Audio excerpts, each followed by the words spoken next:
नमस्कार दोस्तों, स्वागत है आपका हमारे चैनल वर्ल्ड ऑफ हैप्पीनेस में। एक हमारे अजीज़ भाई हैं इशफाक खान, वो मोमडन हैं और उन्होंने मेरे व्यूवर हैं और वो मेरे से काफ़ी समय से जुड़े हुए हैं और उन्होंने एक प्रश्न किया है कि भैया क्या कोरोना से बचने के लिए भी स्पिरिचुअलिटी काम आएगी? क्या ये जो हम मेडिटेशन वगैरह करते हैं ये कोरोना से बचने के लिए हमारी कोई मदद कर सकती है? तो आज ये वीडियो सभी तक जाना चाहिए, जितने भी लोग इस वक्त कोरोना से लड़ रहे हैं। पूरा दुनिया आप देखते हैं कि कोरोना से लड़ाई हो रही है बहुत बड़े लेवल पर और सभी को इस बात को समझना चाहिए। दोस्तों, इस दौर में मैं आपसे सबसे ज़रूरी बात एक ये कहूँगा कि कोरोना के बारे में जब तक आप स्पिरिचुअल लेवल पे इतने प्रिपेयर नहीं हैं, आप ज़्यादा न्यूज़ मत देखिए और जितनी भी अपने मन की आपकी जो नेगेटिविटी है उसको थोड़ा सा आप दूर रखिए उस सबसे अपने आप को। क्योंकि दोस्तों, ये जो नेगेटिविटी है, जो विचार होते हैं, यही हमारा अस्तित्व बनते हैं। अगर आज आप किसी भी चीज़ के विषय के बारे में बहुत ज़्यादा चिंतन करेंगे तो आप उस चीज़ से कनेक्टेड हो जाते हैं। जब तक कि आप अपने मन से डिटैच नहीं हैं, अपनी बॉडी से, अपनी कॉन्शियसनेस, आप बिल्कुल पूरी तरह से जब तक आप साक्षी भाव की स्थिति में नहीं आते, तब तक आपको ये नेगेटिविटी और पॉजिटिविटी, ये दो चीज़ें हैं इस दुनिया के अंदर और ये चीज़ें ही आपके जीवन को निर्मित करती हैं।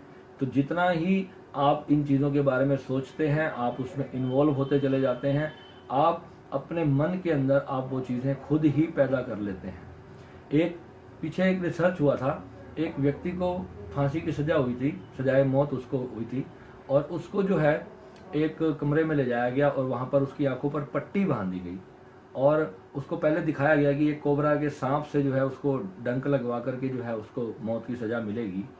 और उस व्यक्ति पर रिसर्च किया गया और उसको आंख पर पट्टी बांध करके एक जहरीला इंजेक्शन उसको लगा दिया गया। जब उसको सुई लगी तो नॉर्मल इंजेक्शन उसको लगाया गया, सॉरी, जहरीला इंजेक्शन भी नहीं था, नॉर्मल इंजेक्शन उसको लगाया गया देखने के लिए कि क्या ये इंजेक्शन उसको क्या काम करता है। सिर्फ उसको माइंड के तौर पर यह पता है कि उसको कोबरा सांप ने डंक मार दिया है और उसकी जब आंख पर पट्टी बांध करके उसको एक नॉर्मल कोई विटामिन का या प्रोटीन का किसी चीज़ का इंजेक्शन लगा दिया गया और कुछ ही देर के अंदर उस व्यक्ति की मौत हो गई।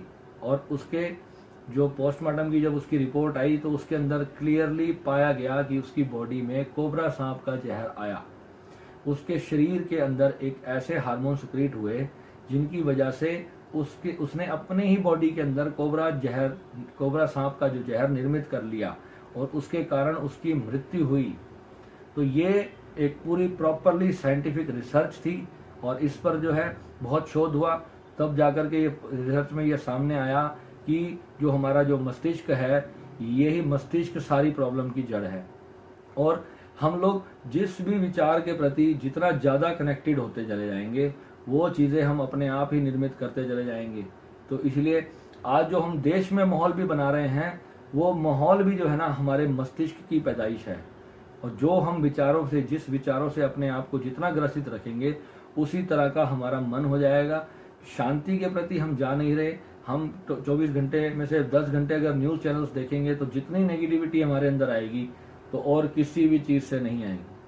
आज मेरे को करीबन 10 महीने से ज़्यादा हो गए, मैंने अपने घर में टीवी बिल्कुल बंद कर दिया। टीवी देखता था तो हमेशा मुझे सब जगह से नेगेटिविटी दिखाई देती थी कि इस कंट्री में हर जगह से केवल और केवल नेगेटिविटी आपको परोस परोस कर दी जा रही है अपनी टीआरपी बढ़ाने के लिए। ये चैनल्स बहुत मसाला लगा लगा कर हर चीज़ को आप लोगों के सामने पेश करते हैं। इतनी सी बात को बहुत बड़ा पहाड़ बना करके आप लोगों को दिखाया जाता है।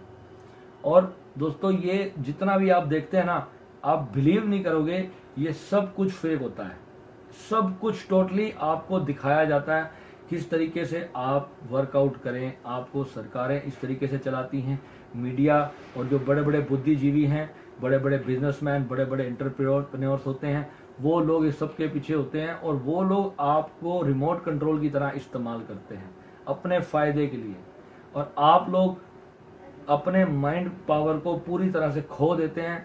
आप क्या सोच रहे हो ये भी आपके दिमाग में डाला जाता है। ये जो बार बार आप ब्रांड्स की एड्स देखते हो ना, आपने कभी कोलगेट की देख ली या कभी किसी और चीज़ की देख ली, कभी किसी परफ्यूम की देख ली और आप वही सामान मार्केट से खरीदने के लिए विवश हो जाते हो, क्योंकि आपके सबकॉन्शियस माइंड में बिना किसी चीज़ को दिखाए, बिना कुछ बोले, आपके दिमाग में वो चीज़ डाल दी जाती है। अभी हमारे को ऋषिकेश में एक हमारे मित्र मिले थे, वो साइंटिस्ट हैं बहुत बड़े और उनके नाम बहुत सारे पेटेंट्स हैं। मैंने काफ़ी देर उनसे चर्चा हुई और उन्होंने मुझे एक बात बताई कि भैया मैं गंगा जल पे रिसर्च कर रहा हूँ पिछले 15-20 सालों से और आज तक मैं ये नहीं जान पाया, मैं क्या इस दुनिया का कोई भी साइंटिस्ट आज तक ये नहीं जान पाया कि गंगा का पानी जो है वो सड़ता क्यों नहीं है। वो कहता है हमने सब कुछ करके देख लिया, ये वही नॉर्मल जल है जो आम घरों में मिलता है, सब कुछ वही मिनरल, सब कुछ वही का वही उस जल के अंदर है, फिर भी ऐसी कौन सी डिवाइन पावर उस जल के अंदर है जो वो जल सड़ता नहीं। तो मैंने उनसे कहा इसीलिए तो वो गंगा को माँ कहा जाता है, इसीलिए तो सनातन धर्म के अंदर गंगा जल की इतनी महानता कही गई। तो ये परमात्मा जब गंगा जल जो है, ये गंगा नदी जो है, ये स्वर्ग से जब उतारी गई, हमारे बताया गया है कि भगीरथ ने कितने वर्ष तपस्या करने के बाद जो है गंगा जी को धरती पर उतारा था। तो ये सब इसके पीछे क्या माइथोलॉजी है या क्या है, हम इसमें ना पढ़ते हुए केवल हम विज्ञान को ही मान लेते हैं कि अगर विज्ञान इतनी बात कह रहा है कि गंगा जल में कोई ना कोई ऐसी डिविनिटी जरूर है जिसके कारण उसका जल कभी सड़ता नहीं, तो क्या उसको परमात्मा मानने में, उसको भगवान की दिया हुआ कोई वरदान मानने में हमें फिर क्या तकलीफ है। जब एक इतने बड़े वैज्ञानिक इस बात को खुद स्वयं एक्सेप्ट करते हैं कि भैया साइंस इस जगह पे आके हार रही है, साइंस इस बात को नहीं समझ पा रही है कि गंगा जल कभी सड़ता नहीं है, तो सोचो गंगा के अंदर कुछ भगवान की कोई दिव्य शक्ति है, जब भी तो ऐसा है ना, जब विज्ञान ने जिसके आगे घुटने टेक दिए। तो ऐसे दोस्तों बहुत सारी चीजें हैं स्पिरिचुअलिटी के अंदर जो हमें निर्देश करती हैं कि सृष्टि में परमात्मा की शक्तियां साक्षात विद्यमान है, और ये हमारे विचार ही होते हैं। जब हम किसी कहते हैं मानो तो गंगा माँ है, नहीं तो बहता पानी है, अब जैसी आपकी धारणा होगी वैसा ही वो काम करेगा आपके लिए। तो इस तरीके से आप लोग सर्व धर्मों का सम्मान करते हुए अपने जीवन को इस दिशा में लेकर जाएं कि आपको आनंद मिले, खुशी मिले, आपको सेल्फ रियलाइजेशन हो, आत्मबोध आपको प्राप्त हो, और आप इस बीमारियों से दूर रहें, स्वस्थ रहें, आपके बच्चे खुश रहें, आपका परिवार खुश रहे, और नकारात्मकता से बिल्कुल दूर रहें। जितना ज़्यादा आप इस बीमारी के बारे में या किसी अन्य बीमारी के बारे में भी आप सोचोगे तो आप उतना ही बीमार होते चले जाओगे। इसलिए नेगेटिव चिंतन करना बिल्कुल बंद कर दो, और जो जो चीज़ें आपको ट्रैप करने की कोशिश करती हैं, आपको कंट्रोल करने की कोशिश करती हैं, इन चीज़ों से आप थोड़ा सा दूर अपनी दूरी बनाएंगे तो आपका जीवन बदलने में कोई दुनिया की ताकत नहीं रोक सकती। आप केवल और केवल अपने आत्मबोध के लिए पूरी शक्ति लगा दें, अपनी जो भी आपकी पावर है, आप अपने सेल्फ रियलाइजेशन पर जितना भी आप अपनी मेहनत करेंगे तो ही आपको उस सत्य का पता चलेगा कि वास्तव में मृत्यु एग्जिस्ट ही नहीं करती। मृत्यु का डर आपको तब तक रहेगा जब तक आपको आत्मबोध नहीं हुआ। शरीर तो एक दिन मरना है, इसमें कोई संदेह नहीं है। अगर आपके माता पिता, भाई बहन, पति पत्नी कोई भी शरीर छोड़कर जाएगा तो निश्चित ही आपको उसके वियोग का दुख तो उठाना ही है, चाहे कोई कितना बड़ा संत हो, कितना बड़ा ध्यानी हो, कितनी बड़ी उसकी योग माया हो, कितना ही उसने अपने जीवन में अध्यात्म किया हो, परंतु जब उसका कोई अपना इस संसार से जाएगा तो उसको दुख तो अवश्य होगा। परंतु अगर वो आत्म अंतर से जागृत होगा तो कम से कम वो इस बात को समझ पाएगा कि ये तो एक अनिश्चित सत्य था, ये निश्चित सत्य था, और ये एक न एक दिन होना ही था, और वो उसको जाने के बाद भी उसके लिए कुछ ना कुछ ऐसा कर्म कर पाएगा जिससे कि जो है उसकी आत्मा को आगे शांति प्राप्त हो। महात्मा बुद्ध की आज मैं आपको एक छोटी सी कथा सुना देता हूँ। एक राजा थे जो अपने पिता का तर्पण करने किसी नदी पर बहुत हजारों ऋषियों को बुला करके वो अपने पिता का तर्पण कर रहे थे। तो इतने में वहाँ से महात्मा बुद्ध गुजर रहे थे, तो वहाँ रुके। उन्होंने पूछा, राजन आप क्या कर रहे हो? उन्होंने कहा कि मैं अपने पिता की अंत्येष्टि कर रहा हूँ और उनके लिए जो है कुछ ऐसे कर्म कर रहा हूँ जिससे कि उनको मोक्ष प्राप्त हो। तो बुद्ध ने एक बर्तन लिया, 2 बर्तन उन्होंने मंगाए, एक में उन्होंने पत्थर भर दिए और एक में उन्होंने देसी घी भर दिया, और उन दोनों बर्तनों को बुद्ध ने नदी में रख दिया, और जो पत्थर थे वो डूब गए और जो घी था वो तैर करके ऊपर तरने लगा। तो राजन ने कहा, महात्मा जी ये मैं समझा नहीं। उन्होंने कहा, देख, जिसका जो स्वभाव था वो अपने स्वभाव को प्राप्त हुआ। पत्थर का स्वभाव था डूब जाना तो वो डूब गया, और घी का स्वभाव था तैरना तो वो तैर गया। तो इस तरीके से जो भी आत्मा है, अगर वो अपने जीवन काल में ऐसे कर्म करेगी कि मरने के बाद वो तर जाए, वो उस भव सागर से पार हो जाए, तो वो हो जाएगी, उसमें तुम कुछ नहीं कर पाओगे।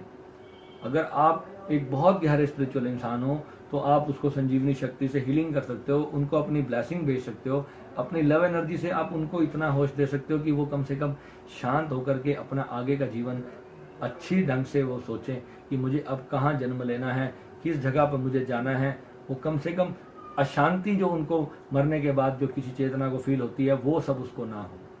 तो कहने का मतलब सिर्फ इतना ही है, ये सब हमारे विचार होते हैं, हमारी जो जीवन को निर्मित करते हैं, और इसी से हमें बचना है।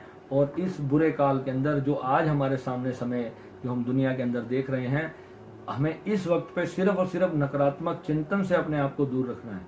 और इसके लिए मैं आपको कहता हूं दोस्तों, न्यूज़ वगैरह से आप बिल्कुल दूर रहें, और जितना हो सके इस बीमारी के प्रति अवेयरनेस आपको आ चुकी है। ऑलमोस्ट 1 साल हो चुका है, आपको पता है आपको मास्क लगा करके रखना है, आपको सैनिटाइजर्स यूज़ करने हैं, जो प्रिकॉशंस हैं, डिस्टेंसिंग मेंटेन रखनी है, अपने आप को अलग रखना है भीड़ भड़ाके से, और यही सारी चीज़ें हैं जो आपको इस सब से बचा सकते हैं। That's enough. बाकी आपको इसके बारे में बहुत ज़्यादा चिंतन करने की आवश्यकता नहीं है। अब 24 घंटे अगर आप इसी के बारे में स्मरण बना के बैठे रहेंगे, भय से ही आप मर जाएंगे। आपको हार्ट अटैक आ सकता है, आपको बीपी, शुगर, कुछ ऐसी चीज़ें, बीमारियां लग सकती हैं जो कि आपको और बुरे किसी प्रॉब्लम में डाल सकती हैं, डिप्रेशन में डाल सकती हैं, आपको इंसोम्निया हो सकता है। तो ये सारी भी तो बीमारियां मौत की तरफ ले जाती है ना इंसान को। तो केवल कोरोना से डरने की जरूरत नहीं है, बस अवेयरनेस ही इसके लिए काफ़ी है। और आप जो ध्यान वगैरह करते हैं, जो लोग विपश्यना साधना करते हैं, मैं उनसे कहता हूँ कि विपश्यना अकेली साधना आपको पार लगाने के लिए सक्षम नहीं है। बहुत सारी चीज़ें और इसके साथ वो करनी होती हैं। आप लोग हमसे जुड़ भी सकते हैं, परंतु अगर आप विपश्यना ही करते हैं तो भी आपकी जो इम्यूनिटी है, आपकी बॉडी का जो वर्कआउट है, आपका डाइजेशन सिस्टम है, ये बहुत फास्ट हो जाता है। उससे आपका जो एनर्जी लेवल होता है वो नॉर्मल इंसान से काफ़ी हाई हो जाता है, और आप इस बीमारी से निश्चित तौर पे जीत पा सकते हैं। तो मेडिटेशन तो आपको टेंशन से मुक्त रखती है। जब टेंशन नहीं होगी तो आपका एनर्जी लेवल हाई होगा, एनर्जी लेवल हाई होगा तो आपका पाचन तंत्र और डाइजेशन, जो भी आपके शरीर की जो बॉडी सिस्टम है, वो बहुत अच्छे से वर्कआउट करेगा। आप जितना रिलैक्स होंगे अपनी लाइफ के अंदर, आपकी इम्यूनिटी पावर उतनी ज़्यादा गेन होगी।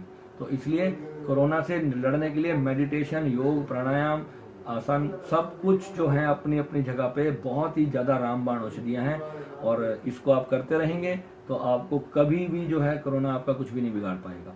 ठीक है, तो मिलते हैं अपने अगले वीडियो में। नमः शिवाय।